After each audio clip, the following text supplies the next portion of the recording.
আমরা প্রথম উনি যেদিন স্ট্রোক করছে সেদিন হচ্ছে আমরা প্রথম বুঝতে পারিনি, কিন্তু মুখটা বাঁকা হয়ে গেছিলো, এক পাশ পুরো অবশ প্যারালাইজ ছিল। আমরা ডাক্তারের কাছে নেওয়ার পরে এমআরআই করাতে ধরা পড়লো ওনার মাথার নার্ভগুলো শুকিয়ে গেছে, পাশাপাশি হচ্ছে রক্ত চলাচল খুব কমে গেছে, এই জন্য মিনি একটা স্ট্রোক আসছে। আর ওটার পর থেকে ওনার এক পাশ পুরো প্যারালাইজ আর মুখটা একটু বাঁকা ছিল, কথা খুব কম বলতো। তারপরে আমরা এরকম ফিজিওথেরাপি দেওয়ার পরে মোটামুটি সুস্থ হয়ে গেছিলো। পরবর্তীতে অনেক দিনই ভালো ছিল, হাঁটাচলা করতো, কিন্তু আমার বড় চাচার ছেলে মারা যাওয়ার পরে ওই গোরস্থানে গিয়ে ওনারা কবর দিতে দেখছি, তো ওই দিন আবার ওই সময় আবার একটা মিনি স্ট্রোক করছে। করার পর আমরা ডাক্তার দেখাইছি, টুকটাক চিকিৎসা নিয়েছি, তখনও মোটামুটি সুস্থ ছিল, কিন্তু উনি শুধু খায় আর ঘুমায়, শুয়ে থাকে। তো আমরা হাঁটাচলা করতে বলে হাঁটাচলা করতো না, ব্যায়াম করতো না। এখন আবার নতুন করে গত 20 তারিখে ছোটোখাটো আবার একটা মিনি স্ট্রোক করছে। তারপর থেকে একেবারে টোটালি নিজে থেকে ওঠে না, নিজের হাতে খাইতে পারে না, আর বাথরুমে যায় না, বিছানায় হাগামোতা সব। তো এখন আপনাকে এই জন্যই ডাকা। ডাক্তার দেখাইছেন তো? না, ডাক্তার আমরা দেখাবো, নিজে উনি তো টোটালি হাঁটে না। এখনো ডাক্তার দেখান নাই, সিটি স্ক্যান করেন নাই? না। হ্যাঁ, এবার যেটা করছে এটাতে আমি দেখাই না, আমি ভাবছি যে আগে আপনাকে দিয়ে ফিজিওথেরাপি দিয়ে একটু না পা দুটা সোজা করে দিই। আগে যে জিনিসগুলো ওগুলির জন্য রানিং ওষুধ চলতেছে। প্রেশার কত আছে? ওনার প্রেশার এখন একেবারে কমে গেছে। কমে গেছে। হ্যাঁ। হাই তারপর আগে ছিল হাই প্রেশার, এখন ওষুধ ডাক্তার দেখে কমায় দিছে। এখন তো তাহলে সবচেয়ে বড় ভুলেছি কোনটা বুঝছেন? মেডিসিনের পাশাপাশি হলো ফিজিওথেরাপি। হ্যাঁ। ফিজিওথেরাপি মেডিসিন কিন্তু উনি দীর্ঘ সময় যাবত মেডিসিন কিন্তু চলমান। আগের বেলা যেগুলো চলছে তো চলছে, এখন তো নতুন করে স্টক করছে। এবং হ্যাঁ। প্রতি মাসেই কিন্তু ওনার ডাক্তার কন্টিনিউ। না, ডাক্তার এখন তো কিন্তু সব বন্ধ ঠিক নাই। আছে আপনাদের। হ্যাঁ, হ্যাঁ। সবই ঠিক আছে, কিন্তু স্টক তো তার এক এক দুইটা তিনটে হয়ে গেল। হ্যাঁ, তিনটে। তাইলে এখন যে স্টকটা করছে, স্টক কিন্তু তার দুর্বল করছে একটু বেশি। জি এখন একটা সিটি স্ক্যানের দরকার, জি। একটা মেডিসিন নিউরো ডাক্তার দেখানোর দরকার, হ্যাঁ। ওষুধ মেডিসিন চলবে, পাশাপাশি হলো ফিজিওথেরাপি। আচ্ছা। সাইনবোর্ডে ফিজিওথেরাপি কাজটা হলো সম্পূর্ণ হয় এক্সারসাইজ থেরাপি। হ্যাঁ। এই রুগীকে সুস্থ করার জন্য আমাদের মেশিনের কোনো কাজ নাই। মেশিন লাগে কোন সময় উনি যেমন কথা শুনতেছে না, মেশিনটা একটা জোরে দেবো, সে একটা চিপকে দিব, চিপকেটা দিলে অনেক সময় দেখা গেছে ব্রেনটা কিন্তু আসি যাবে। হ্যাঁ, ওনার আবার রক্তক্ষরণ হয়েছে এই বাম সাইড, যে জায়গাটা রোগ দিয়ে আমরা কথা বলি এই বাম সাইড দিয়া, কথা শুনি আমরা এই ডান সাইড দিয়া, আর যত চিন্তা ভাবনা মেমোরি কাজ করতেছে মাঝখানে। কথাটা বুঝছেন? একদিকে হইলো ওনার বয়স একে একে তিনটা স্টক, তিনটা স্টকের ভিতরে এই স্টকটা একটু দুর্বল বেশি। আগেটা মিনি স্টক করছিল শুধু মুখটা এরকম বাঁকা, এটা মুখটা বাঁকা ছিল, মুখটা সোজা হয়ে গেছে অল্প সময়ের ভিতরে। এবার পুরো বিজনেস হয়ে গেছে। এখানটা ওনারা বিজনেস হয়ে দিছে। হ্যাঁ। তে মেডিসিনের পাশাপাশি ফিজিওথেরাপিটা দিলে 2 টাকা খরচ করেন, কাজে না করেন। আর যদি ডক্টর না দেখান, না, ওটা দেখাবো। হ্যাঁ।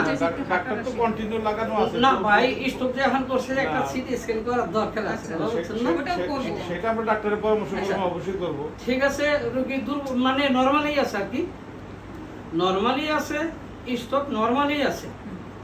এখন ডক্টরটা দেখায় তার পাশে ব্যায়াম করতে থাকেন, ব্যায়াম চলুক, ডক্টরটা দেখান, পাশাপাশি দোনোটা দিয়ে উন্নত হোক। শুধু দর্শক আসসালামু আলাইকুম, উনি মুরব্বী, বয়স প্রায় 70টা 80 এর নিচে না। আসি। হ্যাঁ, প্রথম গেছে মাইন স্টক, তার মানে শুধু মুখটা এরকম বাঁকা হয়েছিল আর হালকা একটা সাইডটা দুর্বল গেছিল। তো মুখটা কিন্তু অটোমেটিক সোজা হয়ে গেছে। মুখ সোজার ভিতরে কিছু কথা আছে, যেমন এই সাইডে মুখটা বাঁকা হয়েছে, আমরা কি করি এই সাইডে নেই, সোজা করি, নাহলে এই সাইডে বাঁকা হয়েছে এই সাইডে একটা সরে দিই, দিলে গেরিস মারলে মুখটা একটু সোজা হয়। এবং অনেক ফিজিওথেরাপিস্ট আছে মুখ ব্যাকা হয়ে গেলে শুধু মুখে লাইট মারে, মুখে আর্ধি কাজ করে। আসলে বেড়ার চিন্তা ভাবনা করো না, এক সাইডে মুখটা এরকম বাঁকা, চোখটা কিন্তু এরকম বড় হয়ে গেছে, এই সাইডে কিন্তু কাজ করো না, কপাল সহ, এটা সহকারী কাজ করতে হয়। কথা বলছেন? তো অনেকে করে কি এই যে আয়ের এই লাইটটা মারে, হ্যাঁ এই লাইটটা মারে মুখে দেন, এই লাইটটা মারে, এটা গরম করে, কিন্তু এই জায়গায় যে শক্তি নাই মেন জায়গায়, এটি কিন্তু কেউ কাজ করে না, যার জন্য মুখ সোজা হয়ে গেল, মুখ একটুখানি বাঁকা থাকে। এই বাবা, এই সোজা সোজা মিয়া। তাই ইনশাল্লাহ আবার ফিজিওথেরাপি করেন, উনি আটবে। দেখছেন তো কেমনে নিয়ে গেলাম। এটা যাদের শক্তি আছে, যারা কাজ বুঝে, যারা অরিজিনাল ফিজিক্যাল বয়স্ক, কথা বলছেন, কাজের বয়স বেশি, তার বয়সের সাথে তুলনা নাই, ওদেরকে দিয়ে ফিজিওথেরাপি দিলে এই রোগীটা কিন্তু আবার সুস্থ হইব, বয়স হিসেবে একটুখানি সময় লাগবে। তবে ইনশাল্লাহ দর্শক সবাই দোয়া করবেন, উনি একজন শান্তশিষ্ট মানুষ, নামাজি মানুষ, একদিন এই আপ দিয়া বহু লোকের উপকার করছে, আজকে সে অসহায় বিছনায় পড়ে গেছে। হ্যাঁ, আমাদের উচিত হইল যারা ফিজিক্যাল আছে, যারা ফিজিওথেরাপিস্ট আছে, যারা ডাক্তার আছে, সবারই ওনার সেবা দেওয়া, বুঝে শুনে কাজটা করলে উনি যেন একটু আইটি তার নিজের কাজকর্মগুলো করতে পারে, প্রস্রাব পায়খানা করতে পারে, নামাজ কালাম করতে পারে। এই তার অরিজিনাল ব্যবসা নাকি কোন, এটি ইনকাম। আর নাহলে দীর্ঘদিন যদি এই রুগীগুলো বিছনায় হয়ে প্রস্রাব পায়খানা করে যত ছেলে মেয়ে যাক এরকম কয়েকটা বাইরে ফেলেও সব বাক করে নেব, এই লোকের খাওয়ান দিব না। যার মুখে কথা আছে তারা খাওয়ান চাই খেতে লাগলে, এই ডান সাইড অবশ্য হয়ে গেলে বিশ্বংশ কথা বন্ধ হয়ে যায়। বাই পেটে খিদা আছে, খাওয়ান নাই, চাওয়ার দোকান নাই। আল্লাহ পাক মাফ করুক, সবাই দোয়া করবেন এই লোকটা যেন সুস্থ হয়। মুরব্বী মানুষ, এই আর দুইটা দিয়ে কাজ করবো, আল্লাহ যেন পরিপূর্ণভাবে সুস্থতা তারে দান করে এই আপ দিয়া। হ্যাঁ, এরই কামনা। একে 3টা স্তর, সবাই দোয়া করবেন।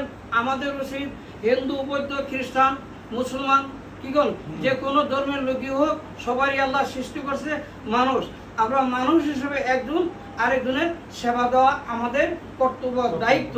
আমাদের উচিত ওনার সেবা দেওয়া, তাকে সুস্থতার দিকে আনা, নামাজ কালামের দিকে ডাইকে নেওয়া। সবাই সতর্ক থাকবেন, চর্বিমুক্ত খানা খাইবেন, ডায়াবেটিস নিয়ন্ত্রণ, চিন্তাভাবনা নিয়ন্ত্রণ, ধূমপান নিষেধ। হ্যাঁ, এইগুলো থেকে বিরত থাকলে কষ্ট কম হইব, স্ট্রোক কম হবে। হ্যাঁ, সবাই ইনশাল্লাহ সতর্ক থাকবেন, নিয়মিত ব্যায়াম করবেন, মুরব্বীদের সেবা করবেন, উনি সুস্থ হয়ে যাবো। বাবা একটু দাঁড়ান, দাঁড়ান বাবা, দাঁড়ান, দাঁড়ান, দাঁড়ান, দাঁড়ান, দাঁড়ান বাবা, দাঁড়ান, একটু আড়েন, একটু আড়েন।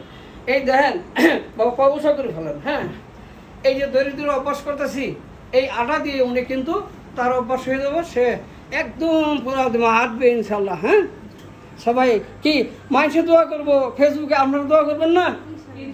হ্যাঁ, সবাই দোয়া করবেন।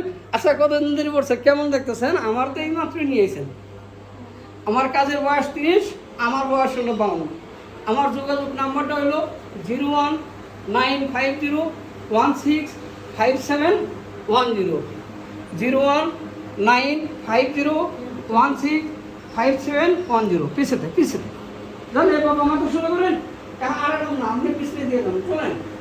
আরে আরে আরে কি করে কারণ সোজা, হ্যাঁ চলেন সোজা, হ্যাঁ। আর একটু জোরে দেবে বাবা।